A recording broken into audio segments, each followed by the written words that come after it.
Alors, Bezrat Hashem, le Zohar de ce matin, Patach ve'amar. Rabbi Shimon, il ouvre, il dit, Ki even mikir tizak. Il y a une pierre la pierre est crie du mur, ve'kafis. Et le poteau du bois, me'etz, ya'anena. Et le poteau du bois lui répond. Ça veut dire qu'il dit que le brique dans le mur et le planche de bois dans le mur se parlent. Le even tizak, elle crie, et la planche lui répond. De quoi on parle ici? Il dit ici, Rabbi Shimon Bar Yochai, combien il faut faire attention de ne pas fauter devant Kosh Baruch Hu. Viyema, et si la personne dit, il dit, moi je suis à la maison, je suis les fenêtres sont fermées, les rideaux sont fermés, personne ne peut me voir. Alors il dit, il va pêcher, il va faire un péché, qui c'est qui veut le voir? Alors il dit ici, viens voir, le verset qu'on a emmené de Havakouk. Ce verset de Havakouk qu'on a emmené, il parle justement, pourquoi la pierre elle crie? Parce que quand elle te voit faire un péché, elle crie. Il dit non, arrête, tu l'entends pas. La planche, il dit oui, tu as raison, tu n'entends pas. Mais ceux deux-là, ils vont être témoins après 120 ans pour dire voilà, qu'est-ce qu'il a fait. Dit il n'y avait pas de témoin, oui. Le pierre de la maison et le planche de la maison, de bois de la maison, ils seront témoins. Il dit ici, le Zohar comme ça. Il dit, viens voir. Je vais te le prouver. Regarde. Il dit dans la paracha, Hachem, il envoie Moshe et Aaron. Qu'est-ce qu'il doit faire à Aaron? Il doit jeter son bâton devant le pharaon et le bâton devient un serpent. Il a fait. Pharaon a commencé à rigoler. Il dit, tu emmènes la magie dans un pays qui est tout à fait magique. Il dit, tout de suite, il a emmené ces mages, pas rien que le mage, il a emmené des enfants de l'école, ils ont emmené des bâtons, ils ont jeté avec de la magie, ils ont pu retourner leur bâton en serpent. Maintenant, regardez, si tu as vu le film 10 commandements, qu'est-ce que tu as vu dans le film?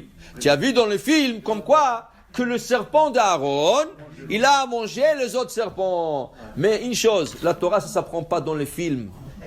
La Torah, ça s'apprend dans le texte. Alors, lis le texte de sa paracha cette semaine.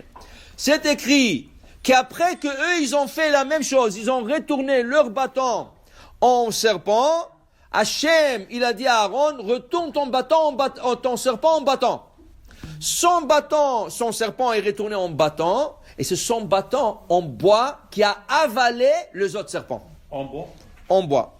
Alors il dit ici le Zohar, regarde, le bois, il a avalé des animaux, il a avalé le serpent des autres. Alors il dit ici, comment il est possible que le bois, qui ne parle pas, qui ne voit pas et tout ça, parce qu'Hachem lui dit de le faire. Alors si Hachem dit au bois d'avaler les serpents, Kalvachomer, que ce bois il peut parler aussi. Quand Hachem va lui demander, toi, Reuven, il a habité là-bas 20 ans, qu'est-ce qu'il faisait à la maison?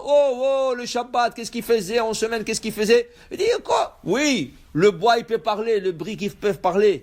Tu as l'exemple vivant dans la paracha de cette semaine. Alors il dit le Zohar, il dit ici, regarde, même à Ayevesha, un bois sec ou Bala l'inuntaninaya était capable d'avaler ce serpent. Alors il dit ici, regarde, Amar Rabbi Lazar, viens Rabbi Lazar, fils de Rabbi Shimon Bar Yochai, et il te dit, Tipach rucheon dinun d'amrin de lozamin kutsha berichu lachya metaya.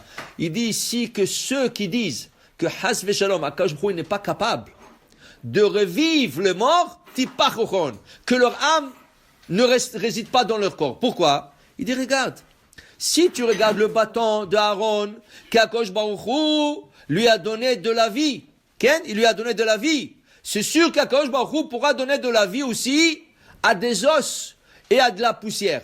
Ça veut dire, si on prend l'exemple du prophète Yehezkel était à Babylone, il s'est posé toujours la question, Behemet, comment c'est possible qu'Akash Baruch Hu va revivre tous ceux qui sont décédés depuis Adam?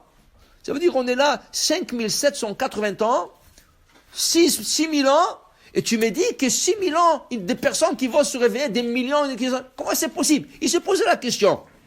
Hachem lui a dit, je vais te donner un exemple. Il lui a envoyé dans une place qui avait une vallée. Il lui a dit, tu sais, dans cette vallée, il y a 30 000 juifs qui sont enterrés dans une fosse commune. Okay? Alors, ils sont là-bas, par l'heure, et ils vont se réveiller. Qui était là-bas? là-bas était le Bnei Ephraim. C'était la tribu d'Ephraim, des hommes de la tribu d'Ephraim, qui ont calculé la fin de l'exil de l'Égypte. Et selon leurs calculs, ils sont sortis 30 ans en avance que le Bnei Israël. Quand ils sont sortis là-bas, les Philistins les ont rencontrés, ils les ont tués tous, 30 000 personnes, ils les ont enterrés dans cette fosse commune. Là-bas, Hachem dit à Yecheskel, parle-leur, qu'ils se réveillent. Donc, il a commencé à parler, et du coup, qu'est-ce qu'il voit? Des os qui viennent de tous les côtés, qui se mettent ensemble, qui forment des squelettes. De la peau qui se met sur la squelette, deux personnes qui ont des cheveux, des ongles et tout ça, et 30 000 personnes qui se réveillent. Waouh! Les 30 000 se sont mis à pleurer. Comment ça à pleurer? Qu'est-ce qu'il y a? Ils ont dit, pourquoi tu as fait Triat Hametim maintenant? Qu'est-ce qui va arriver quand Mashiach va venir? On n'aura pas le mérite de se réveiller. Tu nous as réveillés maintenant avant le temps. Eux, ils sont sortis avant le temps et ils avaient Triat Hametim avant. Il dit non. Ça c'est rien qu'un échantillon. Hachem dit, je voudrais montrer à Yeheskel Triat Hametim.